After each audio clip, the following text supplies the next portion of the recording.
Back to live show. UP రాజకీయాల్లో నిన్న పెను సంచలనం చోటు చేసుకుంది. గత కొద్ది రోజులుగా రోజుకొక మలుపు తిరుగుతూ సంక్షోభం పతాక స్థాయికి చేరుకుంటున్న పరిస్థితుల్లో నిన్న ఏకంగా పార్టీ జాతీయ అధ్యక్షుడైన ములాయం సింగ్ ని నేతాజీగా పిలుచుకునే ములాయంని పక్కన పెట్టి అఖిలేష్ అధ్యక్షుడి బాధ్యతలు చేపట్టడం, మళ్ళీ దీనంతటికీ నేతృత్వం వహించిన రామ్ గోపాల్ ని ములాయం పార్టీ నుంచి బహిష్కరించడం, ఇదంతా చట్ట విరుద్ధం, అనైతికమని ఆయన ఒక లేఖ రాశారు ఈసీకి. ఇప్పుడు ఆయన ఒక మార్గదర్శిగా ఎంచుకుని ఆయన నేతృత్వంలో ముందుకెళ్తామని అఖిలేష్ చెప్పడం, ఆయన పల్లెత్తు మాట కూడా అనకుండా చాలా తెలివిగా వ్యవహరించారా? ముఖ్యంగా ఇప్పుడు పార్టీ సింబల్ గురించి ఇటు అఖిలేష్ వర్గం అటు ములాయం వర్గం క్లెయిమ్ చేసుకుంటుంటే ప్రస్తుతానికి బాలైతే ఈసీ కోర్టులో ఉంది. మరి ఈసీ ఎటువంటి నిర్ణయం తీసుకుంటుంది? సంక్షోభం ఎటువంటి మలుపులు జరుగుతుంది? ప్రతిపక్షాలు నిశ్చితంగా గమనిస్తున్నాయి. బీజేపీ అయితే దీనంతా ఒక కుటుంబ హైడ్రామాగా కొట్టిపడేసి చివరికి దుఃఖాంతం అవుతుందని వెంకయ్యనాయుడు వ్యాఖ్యానించారు. ఏం జరిగే అవకాశం ఉంటుందనే సంబంధించి వాళ్ళ విషయంలో మాట్లాడదాం. మనతో పాటు గోనె ప్రకాష్ గారు, మాజీ ఎమ్మెల్యే, మాజీ ఆర్టీసీ చైర్మన్, జాతీయ రాజకీయ విశ్లేషకులు, విజయబాబు గారు, ఆర్టీఐ కమిషనర్, సీనియర్ జర్నలిస్ట్, రాజకీయ విశ్లేషకులు, అల్జాపూర్ శ్రీనివాస్ గారు, తెలంగాణ బీజేపీ సీనియర్ నాయకులు, కొద్దిసేపట్లో కాంగ్రెస్ నాయకులు మనతో జాయిన్ అవుతారు. రైట్, విజయబాబు గారు, ముందు మీతో ప్రారంభిద్దాం. ఒకటి, రోజుకొక మలుపు తిరుగుతోన్న యూపీ రాజకీయ సంక్షోభం. నిన్న నేతాజీ ఊహించని చావుదెబ్బ కొట్టారా అఖిలేష్? అసలు కనీసం ఆయన పార్టీ జాతీయ అధ్యక్షుడి నుంచి పక్కన పెట్టేస్తారని ఎవరు కూడా అనుకుని ఉండకపోవచ్చు. ఫస్ట్ మీ అనాలిసిస్ ఏంటి? ఇదేంటంటే రాజకీయాల్లో సన్ స్ట్రోక్స్ అనేవి మనకేం కొత్త కాదు. అయితే ఇదేంటంటే చాలా ఊహించినటువంటి పెద్ద దెబ్బ. అయితే మనంగా ఇక్కడ మాట్లాడుకోవాలనుకున్నప్పుడు అనివార్యంగా గతంలో టీడీపీ సంక్షోభాన్ని కూడా ఇక్కడ మనం సారూప్యంగా అనివార్యంగా తీసుకోవాలి, పరిస్థితులు ఏదైనప్పటికీ కూడా. అయితే ఇక్కడ వచ్చినటువంటి డిస్ప్యూట్ ఏంటంటే మామ అల్లుళ్ళ మధ్య వచ్చింది, అక్కడ తండ్రి కొడుకుల మధ్య వచ్చింది. తండ్రి కొడుకులే కాకుండా అక్కడ ఏంటంటే మళ్ళీ పురాణాల్లోకి వెళ్తే సుందోపసుందుల్లాగా, విభీషణుడు దీనిలాగా కూడా అవన్నీ కూడా కనిపిస్తా ఉన్న పరిస్థితి. అయితే ఇక్కడ గమనించాల్సినటువంటి అంశం ఏంటంటే యూపీలో జరుగుతున్నటువంటి ఈ హైడ్రామా యావత్తు భారతదేశంలో రాజకీయ పార్టీల యొక్క మనుగడ, వాటి రాబోయే ఎన్నికల యొక్క సమీకరణాలకి, వాటన్నిటికీ కూడా కేంద్ర బిందువు. ఇది కేవలం వాళ్ళ కుటుంబ సమస్య లేకపోతే యూపీ రాజకీయాలకు ఏదైతే మనం వాళ్ళు ఇంత మాట్లాడుకోవాల్సిన అవసరం లేదు. కానీ దీని ప్రభావం అక్కడ ఏ రకంగా ఉంటుంది, మిగతా పార్టీలు ఈక్వేషన్స్ ఎలా మారుతాయి, ఎలా బలోపేతం అవుతాయి అనేదిగో చూడాలి. ఇక ఈ రోజునే వాళ్ళు ఎలక్షన్ కమిషన్ వాళ్ళు సింబల్ కోసం వెళ్తున్నారు.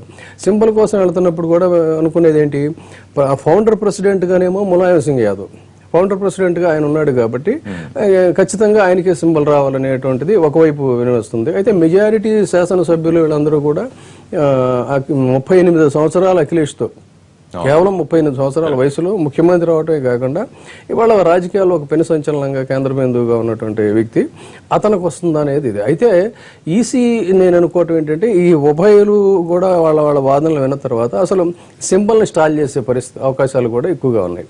సింబల్ని కనుక ఎన్నికల గుర్తుని ఎప్పుడైతే స్టాల్ చేస్తారో మళ్ళీ సారూప్యాన్ని, ఎందుకంటే అక్కడ సైకిల్ గుర్తు, ఇక్కడ సైకిల్ గుర్తు, ఇక్కడ కూడా ఎన్నికల గుర్తు కోసం ఫైట్ జరిగింది. ఈ సింబల్ని స్టాల్ చేసినప్పుడు పూర్తిగా వాళ్ళ యొక్క విజయావకాశాలు అనేటువంటి రెండు ముక్కలుగా వర్టికల్ గా డివైడ్ అయిపోవటమే కాకుండా సింబల్ ఎప్పుడైతే పోతుందో ఆ రెండు పార్టీలు ఉనికిపోయే అవకాశం ఉంది. అయితే మెజారిటీ సభ్యులు వచ్చి ఇతను శభాష్ బ్రహ్మాండంగా చేశాడు యంగ్స్టర్ అనే ఒక ఇమేజ్ కనుక వచ్చినట్టయితే కాంగ్రెస్ చాలా నిశ్చితంగా ఈ పరిణామాలన్నీ కేవలం బీజేపీ మాత్రమే కాకుండా ఎక్కువగా కాంగ్రెస్ కూడా నిశ్చితంగా పరిశీలిస్తూ ఉంది. అయితే పరిస్థితులు వాళ్ళు అనుకున్నట్టుగా కనుక అయినట్లయితే, మెజారిటీగా ఇతను సస్టైన్ అయితే రేపు పొద్దున్న లోకేష్ కనుక అఖిలేష్, అప్పుడు కాంగ్రెస్ పార్టీ అఖిలేష్తో వెళ్ళాలి అనేటువంటి ఒక అవకాశం ఉంది. అంటే ఇటు పూర్తిగా బీఎస్పీతో తలుపులు పూర్తిగా మొయ్యలేదు, కానీ అటు ఒకవైపు డోర్ ఓపెన్ చేస్తూనే ఇటువైపు కూడా పరిణామాలని జాగ్రత్తగా, అంటే ఒక పెను సంచలనాలు ఉన్నప్పుడు ఏంటంటే అది ఎంత నెగిటివిటీ ఉన్నా కూడా ఒక్కొక్కసారి అదే పాజిటివ్గా మారే అవకాశం కూడా ఉంది. సో ఆ పరిస్థితుల్లో దానికోసం చూస్తున్నారు. మొత్తంగా అయితే ఇది బీజేపీకి ఒక రకంగా ఆనందకరమైనటువంటి అంశమే. ఎందుకంటే ఇప్పుడు అక్కడ ఏదైనా సరే పాగా వేయాలనుకోవటం, డిమానిటైజేషన్ లో కొంత డిఫేమ్ కావటం, అలాంటి పరిస్థితులు అధికారంలో ఉన్నటువంటి పార్టీ వర్టికల్ గా చీలినప్పుడు బీఎస్పీలో ఏంటంటే నల్లధనం అనేటువంటిది బయటపడిందని రకరకాల ఆరోపణలు, తర్వాత ఈ వలసల వ్యవహారాలు ఉన్నప్పుడు దీన్ని తమకు అనుకూలంగా మార్చుకోవాలని బీజేపీ ట్రై చేస్తుంది. మొత్తంగా ఈ సంక్షోభం అయితే సంతోషంగా సమసిపోదు, ఇది వర్టికల్ డివిజన్ అనివార్యం అనేది. ఎందుకంటే కుటుంబంలో కలహాలు తారస్థాయికి చేరిన పరిస్థితుల్లో దీన్ని మనం ప్రకాష్ గారు, మీరు ఎట్లా విశ్లేషిస్తారు? ఒకటి, ఇంత కురువృద్ధుడు, రాజకీయంగా ఎన్నో డక్కముక్కీలు తిని ఉన్న ములాయం ఎక్స్పెక్ట్ చేయని మూవ్ తో ఆయన ఎటువంటి స్టెప్ తీసుకునే అవకాశం ఉండొచ్చు? రేపు 5వ తారీఖు మళ్ళీ కాల్ఫర్ చేశారు జాతీయ సదస్సుకు సంబంధించి. అది ఏ రకంగా జరిగే అవకాశం ఉండొచ్చు? సింబల్ కి సంబంధించి ఎవరి వైపుకి వచ్చే అవకాశం ఉంటుంది? ఇప్పుడున్న యూపీ రాజకీయాల్లో ఒక ములాయం సింగ్ వాళ్ళ కుటుంబ సమస్య కాదు, విజయబాబు గారు అన్నట్టు ఇది దేశ రాజకీయాల మీద ప్రభావితం చేసే అవకాశం ఉంది. ఎందుకంటే 80 స్థానాలు, 403 అసెంబ్లీ కౌంట్ కాదనుకోండి, 80 లోకసభ స్థానాలు 534. ఈ ఎన్నిక తర్వాత ఏదైతుందో మోడీకి కూడా అగ్ని పరీక్ష అవుతుంది. అతని ఈ నోట్లు రద్దు చేసిన తర్వాత ఏదైతుందో యూపీలో మనకంటే సౌత్ స్టేట్స్ నేను ఎక్కువ ఫాలో కాలేదనుకోండి, తమిళనాడు, కర్ణాటక అండ్ ఆంధ్రప్రదేశ్, తెలంగాణ, కేరళ చూసినప్పుడు అక్కడ ఏదైతుందో ఎన్నికల్లో దృష్టి పెట్టుకుని ఏదైతుందో కరెన్సీని ఎక్కువ ఇష్యూ చేశారు. ప్రజలు ఇంత బారులు తీర్చేయలే, కానీ విత్ డ్రాస్ అనేది సేమ్ కనుక దీని ప్రభావం చాలా ఏదైతుందో ప్రజల మీద కూడా ఉంది. అక్కడ ఉండే కుల రాజకీయాలు చూసినప్పుడు ఏదైతుందో ఇప్పుడు ఈ యొక్క క్రైసిస్ ఏదైతుందో మొన్నటి వరకు ఈ నోట్ల రద్దు కంటే ముందు వచ్చిన వివిధ సర్వేల ప్రకారం కానీ ఫీడ్బ్యాక్ ప్రకారం కానీ ఏదైతుందో బీజేపీకి ఒక కొంచెం ఎడ్జ్ సింగిల్ లార్జెస్ట్ గా ఉండే, followed by Mayawati, followed by SP ఉండే. కాంగ్రెస్ అంటే నామమాత్రం 10-12 సీట్లే ఇండివిజువల్ చేసినప్పుడు, కలిసినప్పుడు డిఫరెంట్ పొజిషన్. సో ఇప్పుడున్న సిచ్యువేషన్ లో అక్కడ ముస్లిం ఓట్ ఏదైతుందో 20%, 21% దళిత్, బ్రాహ్మణ్ ఏదైతుందో 10%, తర్వాత యాదవ్ 7%. ఈ కుల సమీకరణ చూసినప్పుడు ఏదైతుందో ఈ క్రైసిస్ ఏదైతుందో ఖచ్చితంగా బీజేపీని ఓడియాలనే ఉద్దేశంతో మైనార్టీ ఓట్లు కంప్లీట్ టర్న్అవుట్ ఏదైతుందో మన మాయావతికి అయ్యే అవకాశం ఉంది. మాయావతి కూడా ఇప్పుడు గతంలో కంటే ముస్లిం ఓటు బ్యాంక్ వచ్చింది, ఆమెకు 33-34% వచ్చింది, కానీ ఇప్పుడు ఎక్కువ వచ్చే అవకాశం ఉంది. సీట్లు కూడా ఎక్కువ ఇస్తుంది. 2 సార్లు ముఖ్యమంత్రి బీజేపీ భాగస్వామ్యం ఉండి ఆమె అయిన తర్వాత 2007 ఎన్నికల్లో ఫస్ట్ టైం ఈ దళితులు, బలహీన వర్గాలనే కార్డును పక్కకు పెట్టేదైతుందో ఆమె జాట్లకు గానీ తర్వాత ఏదైతుందో బ్రాహ్మణ్స్ గానీ మాక్సిమం సీట్లు ఇచ్చారు. ఆ సీట్లు ఇవ్వడం వల్ల ఆమె సింగిల్ అంటే ఏకపక్షంగా 200 పైన సీట్లు వచ్చేదైతుందో ముఖ్యమంత్రి అయింది 2007లో. 12లో ఓడిపోయింది అనుకోండి. ఇప్పుడున్న సిచ్యువేషన్స్ లో బీఎస్పీకి ఏదైతుందో క్లారిటీగా సింగిల్ లార్జెస్ట్ అవకాశం ఉంది. కాంగ్రెస్ కూడా సోనియా గాంధీ ఒక ఉద్దేశం అంటే ఒక ఇద్దరు పెద్ద నాయకులతో అనుకోకున్న సందర్భంలో కలిసినప్పుడు సోనియా గాంధీ బీఎస్పీతో కలవాలని ఇంట్రెస్ట్ ఉంది. ఎస్పీ వాళ్ళేమో కాంగ్రెస్ రెడీ అని చెప్పి అఖిలేష్ ఎండార్ చేశాడు 4-5 సార్లు, కానీ కాంగ్రెస్ సైడ్ నుంచి ఇప్పటివరకు లేదు. బీఎస్పీ కనుక కాంగ్రెస్ గెలిచేది ఉంటే 200 పైన క్రాస్ అవుతుంది అనేది కాంగ్రెస్ ఒక సర్వేల ప్రకారం. ఇవి తర్వాత పరిణామాలు. కానీ ఇప్పుడు రేపు 5వ తారీఖు మొత్తం జాతీయ సదస్సుకు పిలిచారు. మొన్న బహిష్కరించిన తర్వాత అఖిలేష్ ని ఈయన ఒక బల పరీక్ష చేస్తే అఖిలేష్ బలం ఏంటో తెలిసిపోయింది ములాయంకి. సో మళ్ళీ దాన్ని వెనక్కి తీసుకోవడం తర్వాత ఈ పరిణామం. ఇప్పుడు రేపు 5వ తారీఖు ములాయంకి ఎటువంటి రెస్పాన్స్ వచ్చే అవకాశం ఉంటుంది? ఏ రెస్పాన్స్ వచ్చినా ఆయన జాతీయ అధ్యక్షుడు. జనరల్ గా ఎలక్షన్ కమిషన్ దాంట్లో ఏదైతుందో లిమిటెడ్ 100 ఎంతో ఎగ్జిక్యూటివ్ ఇవి ఉంటాయి తప్పితే మెంబర్షిప్ టోటల్ ఏదైతుందో పేర్లు అక్కడ నామోదు ఉండయి, ఫిగరే ఉంటది. జాతీయ అధ్యక్షుని పర్మిషన్ లేకుంటే ఏదైతుందో ఒక మీటింగ్ పెట్టి దాన్ని స్ప్లిట్ చేసింది కనుక వాళ్ళు సింబల్ క్లెయిమ్ చేస్తారు, ఇటు వీలు చేస్తారు. మార్చిలో జరగబోయే ఎన్నిక 5-6 రోజులు 7-8 రోజుల్లో ఎలక్షన్ నోటిఫికేషన్ రావచ్చు. ఇటువంటి క్రైసిసే భారతదేశంలో 71లో ఏదైతుందో ఇందిరాగాంధీ ప్రధానమంత్రిగా ఉండి నిజంగా కాంగ్రెస్ ప్రెసిడెంట్ గా ఉండి క్రైసిస్ చేయాలి. రాష్ట్రపతి ఎన్నికల్లో 69 చివరిలో అయినప్పుడు ఏదైతుందో సంజీవ్ రెడ్డి గారి మన రాష్ట్ర నుంచి ఏకైక ఎంపీ ఎలక్ట్ అయ్యేటప్పుడు 42లో 41 కాంగ్రెస్ గెలిచి అతను స్పీకర్ అయి తర్వాత రాష్ట్రపతి అభ్యర్థి అయినప్పుడు వర్కింగ్ కమిటీలో మెజార్టీ ఉండి అతనికి ఏదైతుందో సంజీవ్ రెడ్డి అభ్యర్థి అని ఏదైతుందో తప్పని పరిస్థితిలో ఇందిరాగాంధీ నామినేషన్ ఫైల్ చేశారు, ప్రపోజ్ చేశారు. కానీ చివరి నిమిషంలో మిత్రపక్షాల అభ్యర్థి అయిన వివి గిరిని ఏదైతుందో మద్దతు పలికి అంతరాత్మ ప్రబోధం మీద ఓటు అడిగేదితో ఓడించడం జరిగింది. దాని తర్వాత మొరర్జీ, అతుల్ ఘోష్, తర్వాత కామరాజ్ లాంటి వాళ్ళు, ఎస్కే పాటిల్ లాంటి వాళ్ళు బయటకు వెళ్లి ఏదైతుందో క్రైసిస్ అయినప్పుడు పార్టీని చీల్చింది ఇందిరాగాంధీ. ఆమె ప్రధానిగా ఉండి మెజార్టీ ఎంపీలుండి మధ్యంతర ఎన్నిక పోయింది. 52 నుంచి ఏదైతుందో 67 వరకు ఒకేసారి ఎన్నికలు అంటే మధ్యంతర ఎన్నికలు జరుగుతుంటే కాడేర్ల గుర్తు మీద ఏదైతుందో కాంగ్రెస్ పార్టీ 4 పార్లమెంట్ ఎన్నికల్లో వివిధ రాష్ట్రాల్లో సేమ్ సింబల్ కాంగ్రెస్ పార్టీకి. 71లో ఇందిరాగాంధీ క్లెయిమ్ చేసింది గుర్తును, అక్కడ నిజలిగప్ప కాంగ్రెస్ క్లెయిమ్ చేసింది. ఆ ఉన్న పరిస్థితులు ఏదైతుందో ఆ మధ్యంతర ఎన్నికల్లో 72 అంటే స్నాప్ పోల్ ముందస్తు ఎన్నికలు ఏదైతుందో ఆ సింబల్ సీజ్ అయిపోయింది. అదే మళ్ళీ 77లో ఇందిరాగాంధీ ఏదైతుందో బ్రహ్మాంద్ రెడ్డిని కాంగ్రెస్ ప్రెసిడెంట్ చేసి జనతా ప్రభుత్వం ఉన్నప్పుడు డిఫరెన్స్ ఒపీనియన్ వచ్చినప్పుడు ఆంధ్రప్రదేశ్, కర్ణాటకలో జరిగిన మార్చిలో జరిగిన 78 ఎన్నికల్లో ఆమె బయటకు వచ్చి సింబల్ గురించి డిస్ప్యూట్ చేయకుండా ఆమె చేయి సింబల్ మీద ఇక్కడ 2 రాష్ట్రాలు గెలవడం జరిగింది. Right. ఆవుదూడ మీద గుర్తు మీద వాళ్ళు గెలిచారు. ఖచ్చితంగా ఇప్పుడు ఏదైతుందో ఇప్పుడున్న పరిస్థితిలో పొలిటికల్ ఇంటర్ఫరెన్స్ అప్పటికంటే ఇప్పుడు ఎక్కువ ఉంది కనుక బీజేపీ ఏదైతుందో ఇంటర్ఫేర్ అయ్యి నాకుండే ఆలోచన ప్రకారం ఖచ్చితంగా ఏదైతుందో సింబల్ ఏదైతుందో టైం ఎక్కువ లేదు కనుక సింబల్ సీజ్ అయ్యే అవకాశం ఉంది. కానీ అఖిలేష్ కి మాత్రం మెజార్టీ ఉందని సింబల్ రాదు. గత అనుభవం దృష్ట్యా 71 ఏదైతుందో ఇందిరాగాంధీకి మెజార్టీ ఎంపీలు ఉండే, ప్రధాని ఉండే, అయినా కూడా ఆమె సింబల్ దొరకలేదు కనుక ఇప్పుడు అఖిలేష్ కు దొరికే అవకాశం లేదని నా ఉద్దేశం. రైట్. మల్లిరావు గారు కాంగ్రెస్ పార్టీ సీనియర్ నాయకులు, మాజీ ఎంపీ మనతో లైవ్ షోలో జాయిన్ అయ్యారు. వారు మాట్లాడే ముందు శ్రీనివాస్ గారు, మీరు మొత్తం ఈ ఎపిసోడ్ అంతా ఎట్లా చూస్తున్నారు? బీజేపీకి ఎటువంటి అవకాశాలు, ఈ సంక్షోభం బీజేపీకి ఏమన్నా లాభపడే అవకాశం ఉంటుందా? డెఫినెట్ గా ఇక్కడ భారతీయ జనతా పార్టీ ప్రతి గ్రామ స్థాయిలో కూడాను పార్టీ చాలా పటిష్టంగా తయారు చేసుకుంటా ఉన్నది. దేశం మొత్తంలో కూడాను మంచి లీడర్షిప్ పర్సనాలిటీస్ అక్కడ ఉన్నారు. రాజ్నాథ్ సింగ్ గారు కావచ్చు, వినయ్ కటియార్ కావచ్చు, కల్రాజ్ మిశ్రా, ఇవన్నీ సీనియర్ పోను కూడాను ఇంకా అనేక మంది చాలా మంది మంచి లీడర్స్ ఎమర్జ్ అయినారు అక్కడ. ఆల్టర్నేటివ్ గా రాజ్నాథ్ సింగ్ గారి యొక్క హయాంలో ఉన్నటువంటి అడ్మినిస్ట్రేషన్ కి ఇప్పటికి పోలుస్తా ఉన్నారు. మాయావతి కావచ్చు, ములాయం కుటుంబాల యొక్క పరిపాలనకి బీజేపీ పరిపాలనకు బాగా తేడా గమనిస్తా ఉన్నారు ప్రజలందరూ కూడా. ఇవాళ ఉన్నటువంటి లేటెస్ట్ గా మొన్న జరిగినటువంటి డిమానిటేషన్ కారణంగా కూడా అక్కడ ప్రజల్లో మా పేదరికం గత దశాబ్దాల కాలంగా ఉన్నటువంటి పేదరికం నుంచి బయటపడేటువంటి సందర్భం వచ్చింది. మోదీ గారి నాయకత్వంలో మా ఉత్తరప్రదేశ్ అంటే దేశం మొత్తంలో 18 to 19% షేర్ చేస్తే ఆ పాపులేషన్ అక్కడ ఏ రంగంలో కూడా డెవలప్ కాలేదు ఉత్తరప్రదేశ్ ఇప్పటికి కూడా.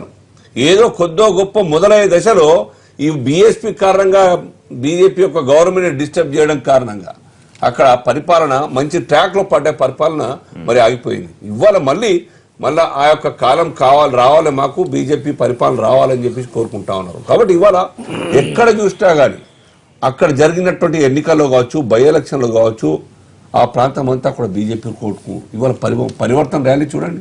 ఏ రకంగా ప్రజలంతా కూడా ఇప్పుడు ఈ సంక్షోభాన్ని లేకపోతే ఇది దీని క్లైమాక్స్ అనుకోవచ్చా? ఎట్లా ఇప్పుడు తండ్రి కొడుకుల మధ్య జరుగుతున్న వివాదానికి సంబంధించి ఎటువంటి మలుపు తిరుగుతుందని మీరు అంచనా వేస్తారు? డెఫినెట్ గా ఇది ఒక కుటుంబ తగాదాల కారణంగా ప్రజలు కూడా విసిగిపోయి ఇదంతా ఏందబ్బా పదవుల పంచాయతీ అని చెప్పేసి దూరం కొట్టేటువంటి అవకాశం ఉంటుంది. రెండవది బీఎస్పీ ఒక దళిత కార్డుని ఇష్యూ చేసుకొని లేకుంటే మైనార్టీ పేరు మీద రాజకీయాలు చేసేటువంటి అలవాటై ముఖ్యమంత్రిగా లేకుంటే కేంద్రంలో చక్రం తిప్పే స్థాయికి ఎదిగిందే ఆమె మీద కూడాను విశ్వాసం సన్నగిల్లింది.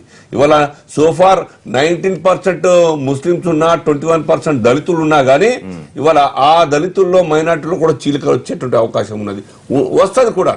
ఇవాళ క్షత్రియులు ఆనాడు పవర్లకు వచ్చినప్పుడు క్షత్రియులు ఓట్లు వేసినారు, జాట్ ఓట్లు వేసినారు, బ్రాహ్మిన్స్ ఓట్లు వేసినారు. ఇవాళ ఆ శక్తులన్నీ కూడా ఆమె ఎంబట్లేవు. ఏ విధంగా కేవలం దళిత్ కార్డు ఇష్యూ చేసుకొని మాయావతి ముందుకు పోతుంది, మా మైనార్టీని వాడుకొని ఎట్లా ముందుకు పోతుంది? అది హైలీ ఇంపాసిబుల్. విశ్వాసం లేనప్పుడు వాళ్ళు వేసే వాళ్ళు కూడా వేయరు. జనరల్ గా పోటీ దరిదాపుల్లో లేదు అనుకున్నప్పుడు వాళ్ళు కూడా టిల్ట్ అయితే ఓట్లని కూడాను. కాబట్టి ఈ పరిస్థితుల్లో ప్రజలకు ఈవెన్ ముస్లింలకు కావచ్చు, మైనార్టీల దళితులకు కావచ్చు, ఏ విధంగా అయితే గుజరాత్ లో మైనార్టీలు, బీహార్ లో మైనార్టీలు, దళితులు ఓట్లేసారు బీజేపీకి 22% ఓట్లేసారు పోల్ ఓట్స్ వల్ల. ఇవాళ అంతకన్నా ఎక్కువ షేర్ బీజేపీ చేస్తుంది. రెండోది మాయావతి యొక్క మొన్న జరిగినటువంటి 104 కోట్లు కావచ్చు, మిగతా డబ్బులు లెక్కలు లేనటువంటి డబ్బులు ఆమె మీద విశ్వాసం సన్నగిలింది. మాయా మాటలు మొత్తం కూడా మనల్ని అందరికీ మాయ చేస్తా ఉన్నది. ఆమె మొత్తం కడుపు నింపుకుంటా ఉన్నది, బ్యాంకులు నింపుకుంటా ఉన్నది చెప్పి భావిస్తున్న జనం ఇవాళ బీజేపీకి సపోర్ట్ చేసే అవకాశం ఉన్నది. రైట్. రవి గారు, కాంగ్రెస్ ఎస్పీ పొత్తుకు సంబంధించి ఏం జరుగుతుందనేది ఒక పక్కన అయితే, ఇవాళ ఎస్పీలో జరిగిన ఈ వివాదం లేకపోతే సంక్షోభం సంబంధించి ముందు మీరు ఎట్లా విశ్లేషిస్తారు? రెండోది, ఈ అనుకోని దెబ్బతిన్న ములాయం ఎటువంటి మూవ్ తీసుకోవచ్చు? ఇవాళ ఈ పోరాటం ఏదైతే జరుగుతుందో ఈ గొడవ అంతా కూడా తండ్రికి కొడుకు జరిగేటటువంటి గొడవగా కాకుండా ఉత్తరప్రదేశ్లో ఉన్న ప్రజలందరూ ఒక మాఫియా టైప్ ఆఫ్ రాజకీయాలకి, ఒక మామూలు ఫెయిర్ టైప్ ఆఫ్ పాలిటిక్స్కి మధ్యలో జరుగుతున్న గొడవగా చూసే అవకాశం ఉంది. అఖిలేష్ యాదవ్ 5 సంవత్సరాల నుంచి కూడా మొదలైన దగ్గర నుంచి అప్పుడప్పుడు చాలాసార్లు ఆయనకు షాక్ ఇచ్చి ఓపెన్గా ఆ ములాయం సింగ్ గవర్నమెంట్కి వ్యతిరేకంగా మాట్లాడిన సందర్భాలు 4-5 సార్లు ఉన్నాయి. దాని తర్వాత చివరిలో మాట్లాడేటప్పుడు కూడా ఇతను చేసినటువంటి తప్పును చూపించకుండా వేరే వాళ్ళని సపోర్ట్ చేయటం కోసం మాత్రమే అఖిలేష్కి వ్యతిరేకంగా మాట్లాడుతున్నాడు. అఖిలేష్ ఎప్పుడెప్పుడు నుంచి మాట్లాడినా ప్రతిసారి ప్రజల తరపున మాట్లాడినట్టుగా భారతదేశం అంతా కనపడుతుంది, ఉత్తరప్రదేశ్లో కూడా కనపడుతుంది. ముఖ్యంగా యువకులు, విద్యార్థులు వీళ్ళందరి తరపున అనుకూలంగా పనిచేసేటటువంటి ముఖ్యమంత్రిగా కనపడ్డాడు. ఇది ఒక రకంగా ఎస్పీ పార్టీకి నష్టం జరిగేదానికంటే ఎస్పీ పార్టీకి లాభం జరిగే విధంగా ఉంది.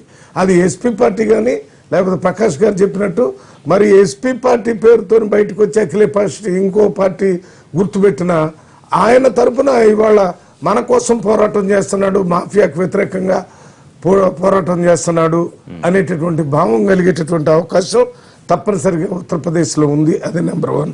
నెంబర్ 2 ఏంటంటే ఒకవేళ ఇప్పుడు బయటకు వచ్చి కొత్త పార్టీ పెట్టినా, కొత్త సింబల్తో వచ్చినా, లేకపోతే ఇప్పుడున్నటువంటి సింబల్తో ఎన్నికలకు పోయినా ఆయనకి ఇవాళ కాంగ్రెస్ పార్టీతో అలయన్స్ పెట్టుకునేటటువంటి అవకాశం తప్పనిసరిగా ఉంటుందని నేను అనుకుంటున్నాను. ఎందుకంటే ఆయన కూడా అలయన్స్ పెట్టుకోవాల్సిన పరిస్థితులకి నెట్టవేయబడుతున్నాడు.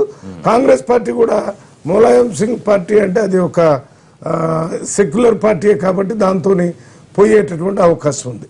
అటు పక్కన బీఎస్పీతో పోవటానికి అవకాశం లేని సందర్భంలో బీజేపీతో అలయన్స్ ఉండేటటువంటి ఆలోచన కానీ ఆ పరిస్థితి కానీ కాంగ్రెస్ పార్టీకి ఉండదు. ఇక మిగిలింది ఇవాళ ములాయం సింగ్ అంటే ఎస్పీ పార్టీ. ఈ ఎస్పీ పార్టీలో అది కూడా మన అఖిలేష్ యాదవ్ ఏ పరిస్థితుల్లో బయటకు వస్తున్నాడు, ఒక క్లీన్ పాలిటిక్స్, ప్రజల కోసం పనిచేసే పాలిటిక్స్ చేయాలని వస్తున్నాడు. ములాయం మీతో పొత్తును మొదటి నుంచి వ్యతిరేకిస్తున్నాడు కాబట్టి మీరు ములాయం వ్యతిరేకిస్తున్నారా? నేను అది కుటుంబ పోరాటం కాకుండా ఒక మాఫియాకి నాన్ మాఫియాకి జరుగుతున్నట్టు పోరాటం లాగా ఉన్నప్పుడు మనం కూడా అదే ఆలోచనలో ఉన్నాం కాబట్టి ఆ దిశలో పోయేటటువంటి అవకాశం ఉంది అంటున్నాను.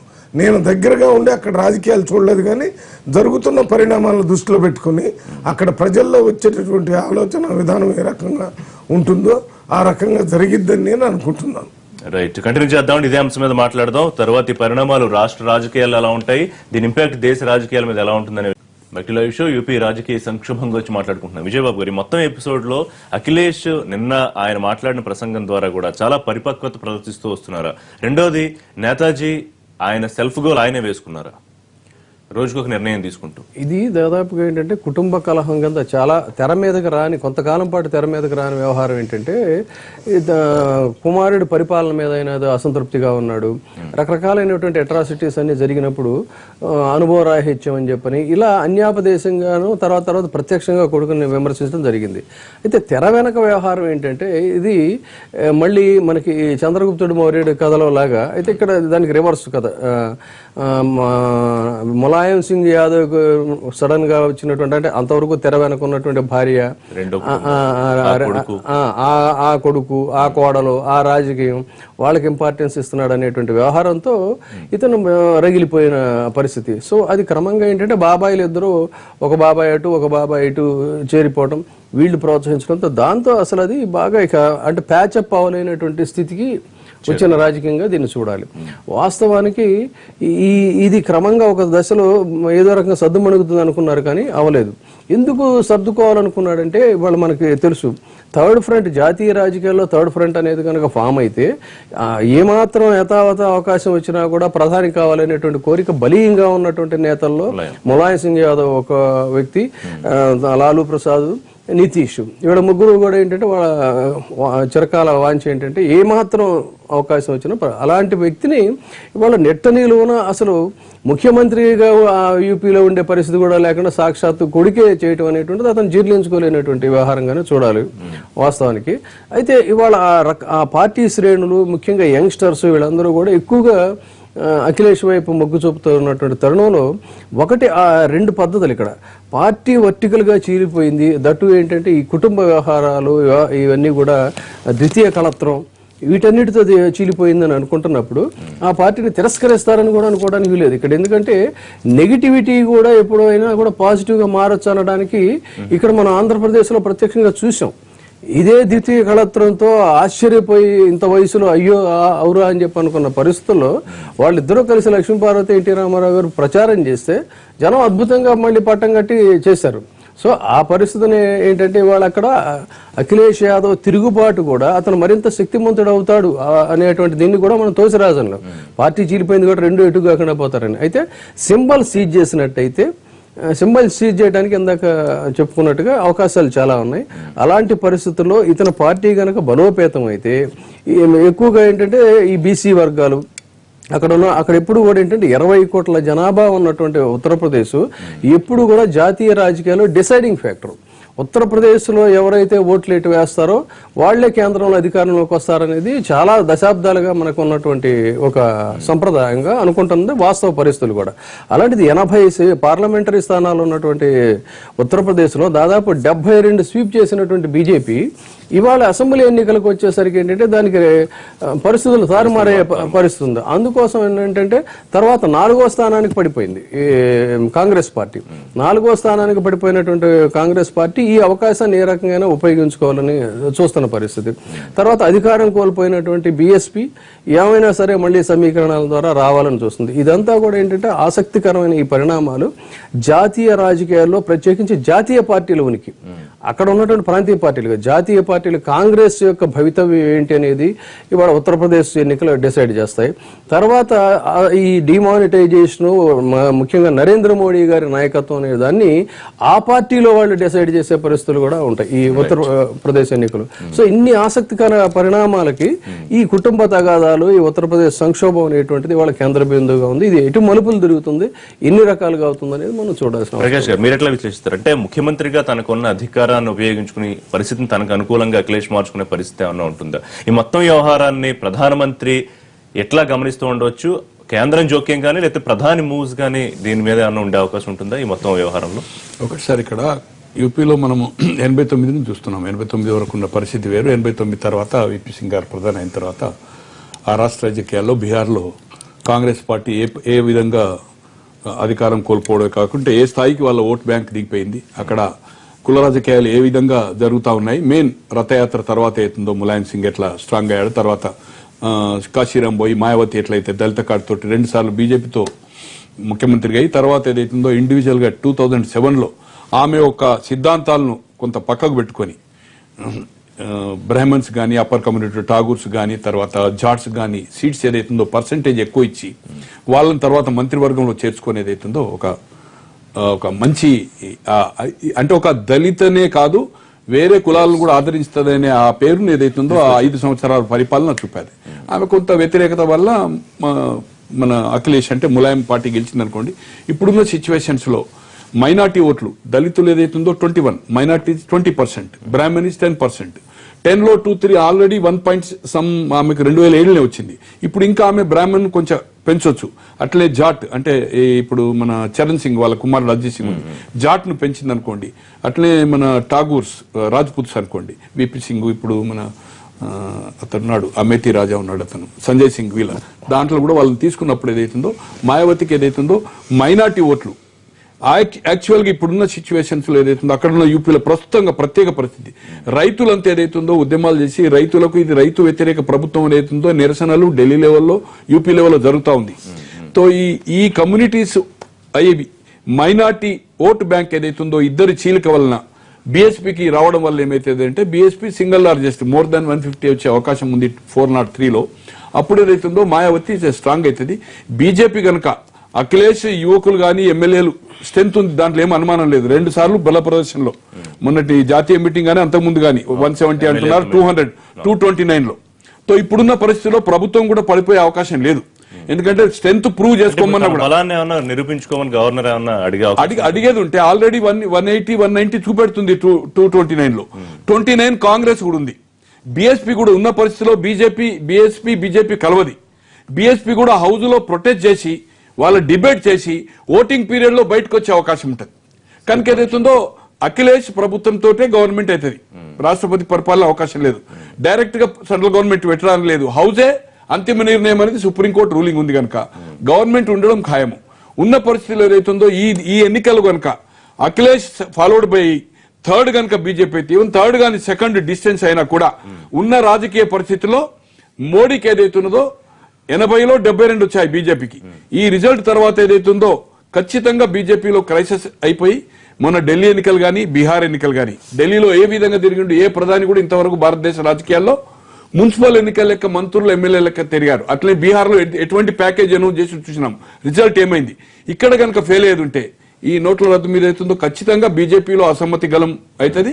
అతనికి ఏదైతుందో రేపు మోడీకి ఏదైతుందో ఈ ఎన్నికల అగ్ని పరీక్ష గడ్డు కాలం వచ్చే మోడీకి ఏదైతుందో అవకాశాలు చాలా మెరుగ్గా సో యూపీ ఎన్నికల ఫలితాలు కేవలం ఎస్పీ భవితవ్యమే కాదు, బీజేపీ మోడీ భవితవ్యాన్ని కూడా తెలుసు. డెఫినెట్లీ శ్రీనివాస్ గారు వాట్ యు సే?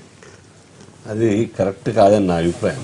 ఇప్పుడు బీహార్లో జనతాదళ్ లేకుండా నితీష్ గెలిచినట్టే ఆయనకు పర్ఫార్మెన్స్ బీజేపీ నితీష్ కలిసి చేసినట్టు పర్ఫార్మెన్స్ కారణంగా ఆయన కూడా మంచి కొద్దిగా మచ్చలేనటువంటి ఒక నాయకత్వం పర్ఫార్మెన్స్ ఉంది కాబట్టి అక్కడ ఆ లోకల్ అసెంబ్లీకి కావచ్చు ఆప్ట్ చేసినారు ప్రజలు. ఇక్కడ తేడా ఉంటుంది. ఇక్కడ ఫెయిల్యూర్ గవర్నమెంట్ గా లా అండ్ ఆర్డర్ ఏమాత్రం కంట్రోల్ అయినటువంటి ఒక గవర్నమెంట్ గా అక్కడ యూపీ కనబడ్డది. ఎన్ని క్రైమ్ జరిగినది ఏం కంట్రోల్ ఉన్నది ప్రజల మీద కావచ్చు, లేకపోతే క్రిమినల్స్ మీద కావచ్చు, అఫెండర్స్ మీద కావచ్చు. ఎక్కడ కూడా స్వయాన తండ్రి ఖుద్దు ఆయన అనేక చాలా సందర్భంలో చెప్పడం జరిగింది ఎంత కంట్రోల్ తప్పుతుందని చెప్పేసి, అనుభవం లేదని చెప్పేసి. సొంత తండ్రి ముఖ్యమంత్రి ఖిలాఫ్ లో మాట్లాడితే కొడుకు ఖిలాఫ్ మాట్లాడిన తర్వాత ప్రజలకు ఏం సంకేతం ఇస్తారు, ఏం సందేశం ఇస్తారు గవర్నమెంట్ యొక్క గుడ్ గవర్నెన్స్ గురించి? కాబట్టి దీని ఇంపాక్ట్ ప్రజల్లో ఉన్నది. లా అండ్ ఆర్డర్ కంట్రోల్ లేదు, ఎకానమీ పడిపోయింది, పెరగలేదు, వ్యవసాయం పెరగలేదు, ఇండస్ట్రీస్ రాలేదు. ఏ కోసైనా కూడా చూసినా అక్కడ ప్రజలు ఆల్టర్నేటివ్ గా ఆలోచించే అవకాశం ఉంటుంది. ఒకవేళ ఉంటే కనుక ఆల్టర్నేటివ్ బీజేపీ విజయబాబు గారు చెప్పినట్టు ఎన్నికల టైంలో 72 సీట్లు గెలుచుకున్న బీజేపీ ఇవాళ పరిస్థితి ఎన్నికల్లో అవుట్ ఆఫ్ 80 71 సీట్స్ బీజేపీ గెలిచింది. 2 సీట్లు అప్నాదల్తోని అలయన్స్ ఉండడం మూలన 73 అయినాయి. అవుట్ ఆఫ్ 80 73 గెలిచింది. ఇవాళ అదే పరిస్థితి ఉంటుంది అక్కడ ఆ రాష్ట్రంలో. ఎందుకంటే ఫెయిల్యూర్ గవర్నమెంట్ గా ఇది ఉన్నప్పుడు కాంగ్రెస్ ఏమాత్రం లేవలేని పరిస్థితి. సర్వేలు మీరు చెప్పే విషయం చెప్పట్లేదు. లేదు సర్వేలు అన్ని ఎన్ని సర్వేలు చూస్తామండి, ఎన్ని సర్వేలు. మోదీ ప్రైమ్ మినిస్టర్ అయితే ఒక్క టీవీ చెప్పిందా, ఒక పేపర్ చెప్పిందా? అనేక సందర్భాల్లో ఎడ్జ్ చూపించినారు కానీ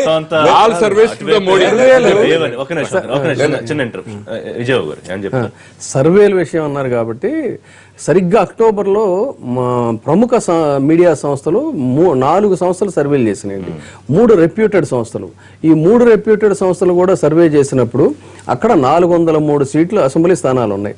403 అసెంబ్లీ స్థానాల్లో అక్టోబర్లో మాత్రం పెర్ఫార్మెన్స్ని బట్టి ఇది సర్జికల్ స్ట్రైక్స్ తర్వాత చేసినటువంటిది. సర్జికల్ స్ట్రైక్ తర్వాత బీజేపీకి ఒక ఇమేజ్ పెరిగింది. బీజేపీకి ఇమేజ్ పెరగటం వల్ల అక్కడ 183 నుంచి 194 స్థానాలు బీజేపీకి వచ్చేటువంటి అవకాశం ఉంది. సెకండ్ ప్లేస్ 194 నుంచి 110 114 బీఎస్పీకి. అట్లాగే థర్డ్ ప్లేస్ లోనేమో 94 ఎస్పీకి వచ్చినాయి.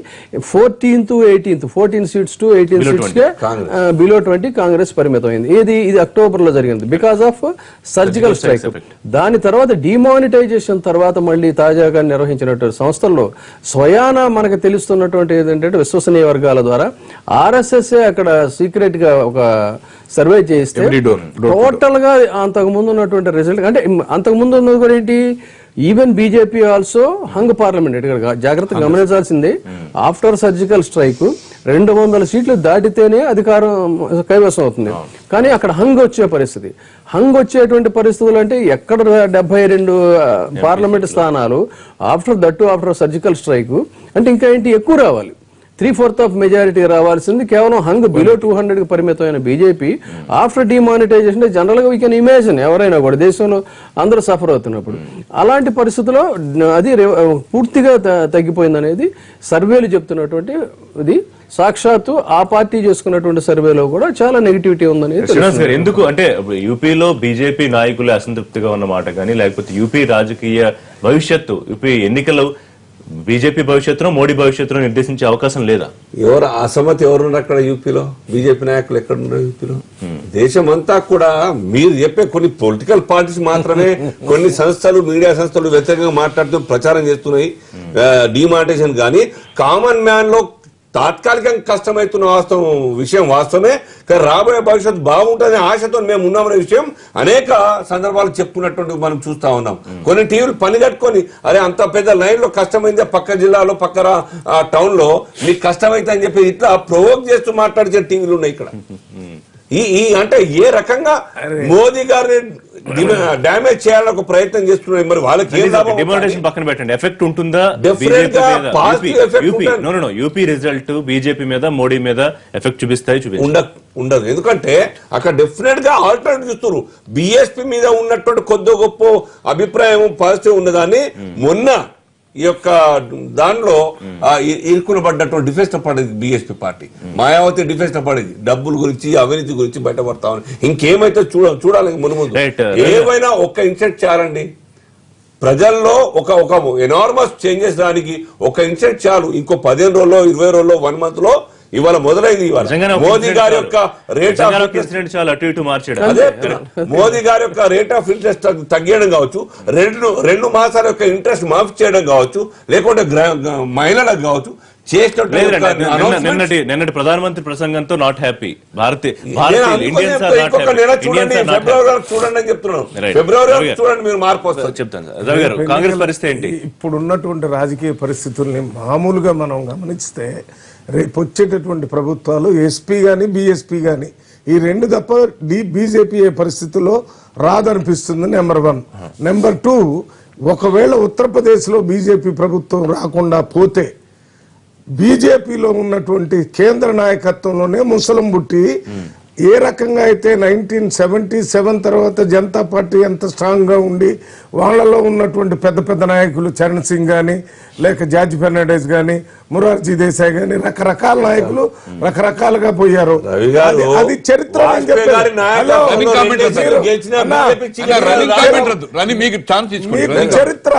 చరిత్ర చెప్తున్నాను నేను. మీరు మాట్లాడిందంతా నిజమే అయితే అసలు మేమందరం 84 చూస్తాం కదా. 84 లో బీజేపీ 2 సీట్లు గెలిచింది. మీరు చూడన్నా మీరు అన్న చెప్పాడు కదా, మీరు ఏం చేశారు, ఏమైంది ఢిల్లీలో, ఎందుకు 3 వచ్చినాయి? మొత్తం ఉన్న పార్లమెంట్ సీట్లు అన్ని బీజేపీకే వచ్చినాయి. 2014లో మొత్తం సీట్లు బీజేపీకే వచ్చాయి. 7 వచ్చి మళ్ళీ తర్వాత 3 ఎందుకు వచ్చినాయి? వస్తాయి అంతే. ఎందుకు వస్తాయంటే ప్రజలు ఇవాళ గమనిస్తున్నారు మీరు ఏం చేస్తున్నారు. మీరు ఎవరో 5-6% ఉన్నటువంటి నల్లధనం ఉన్నటువంటి వాళ్ళని వదిలిపెట్టి మొత్తం 130 కోట్ల మంది ప్రజల మీద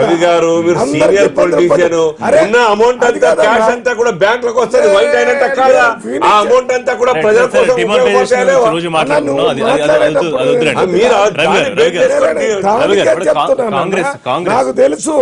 మీరు నల్లధనం ఉన్న వాళ్ళందరి డబ్బుని తెల్లధనం చేసుకునేదానికి ఒక అవకాశం ఇచ్చారు. అందుకని బ్యాంకులోకి డబ్బు వచ్చింది.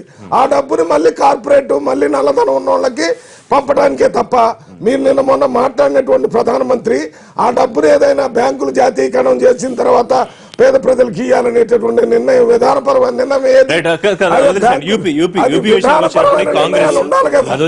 విషయానికి వచ్చినప్పుడు కాంగ్రెస్ ప్రస్తుతానికి ఒక నిమిషం ప్రేక్షక పాత్ర అండ్ బీజేపీ గెలుపు అవకాశం లేదని చెప్పారు. కాంగ్రెస్ పార్టీ అవకాశాలు ఏంటి, లేదా ఎన్నికలకు ముందే ఓటమిని కాంగ్రెస్ ఒప్పుకుంటుంది? ఒక్క విషయం చెప్తాం సార్. మేము ఎన్నికల ముందు ఓటమి ఒప్పుకుంటే షీలా దీక్షిత్ ముఖ్యమంత్రి క్యాండిడేట్ అని మేము ప్రకటించే వాళ్ళం కాదు కదా. అయితే గెలుస్తామా లేదనేది నిరంతరం ఇప్పుడు మారుతున్నటువంటి రాజకీయ పరిస్థితుల్లో ఎస్పీతోని కానీ బీఎస్పీతోని కానీ అలయన్స్ తోని ఏ రకంగా బీహార్ లో ఎలక్షన్లో పోయేటటువంటి అవకాశం ఉందనుకుంటున్నాను. మేము చాలా కాలంగా దాదాపు 20-27 సంవత్సరాల నుంచి అధికారంలో లేవు అక్కడ. ఇవాళ దాంట్లోకి అధికారంలో రావడానికి ఈ అలయన్స్ రాజకీయాలు వచ్చిన తర్వాత ప్రజలు కూడా ఆ దిశలో పోతున్నారు. అన్న చెప్పినట్టుగా తండ్రి కొడుకునే ఎదిరిచ్చారనేది వచ్చిందని అంటున్నారు. అసలు కొడుకు ప్రజల కోసం తండ్రినే ఎదురేస్తున్నాడు అనేటటువంటి భావం అక్కడ ప్రజల్లో వచ్చి ఓటేసేటటువంటి అవకాశం వస్తుంది. కీపప్ చేసుకుంటున్నారు అఖిలేష్ తో పొత్తు కోసం ఉండే ఛాన్సెస్. లేదు, నేను కీపప్ చేయటం ఒకటి మీరు అసలు నేను ఇందాక నుంచి చెప్తున్నాను.